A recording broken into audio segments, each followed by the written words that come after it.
Celebrating newsmakers from the past 70 years. This is WBRZ's 70 for 70. Kitty Kimball is often described as a legal trailblazer in Louisiana. She made history as a judge and a justice, opening courtroom doors and opportunities for generations of Louisiana women.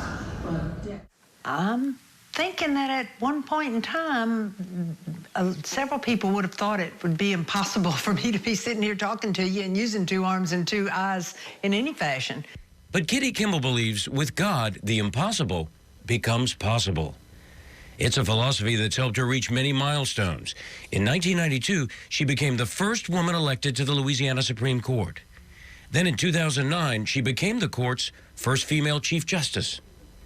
But in 2010, Kimball faced her toughest case. And it all started when she was walking through her home like this. I kept having to do this. I couldn't walk straight. I kept falling over to the right. And finally, when I realized that I was not able to walk straight, I just got down on my hands and knees and started pulling myself. She was rushed to the hospital, where she went into a coma for 3 days. When she finally woke up, doctors told her she had suffered a massive stroke, a stroke that changed her forever.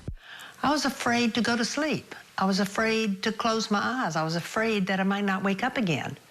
And that's, I think, the only time I can ever remember any sensation like that in my life. Good. Okay. Again. The stroke damaged Kimball's right eye and left side, but she's bounced back through intensive therapy. You know, you have to learn everything all over again. You have to learn how to walk. You have to learn how to get in a car. You have to learn how to get out of a car. And technology.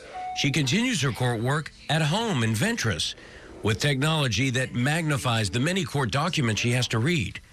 She also has video conferences with the other justices in New Orleans via Skype. And it's just like I'm there. The only thing I can't do is touch them.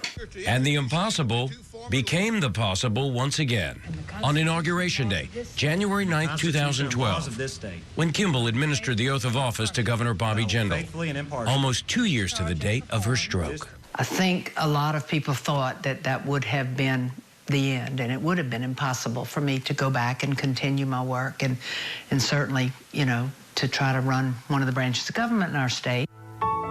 She made history and inspired many in court and in life, always believing that with God, the impossible becomes possible. And I am grateful every single day for every little thing that allows it to be possible. Kitty Kimball, one of WBRZ's 70 for 70. WBRZ celebrating 70 years, locally owned, locally loved. WBRZ 70 for 70 is brought to you by the Baton Rouge Clinic and Price LeBlanc Automotive.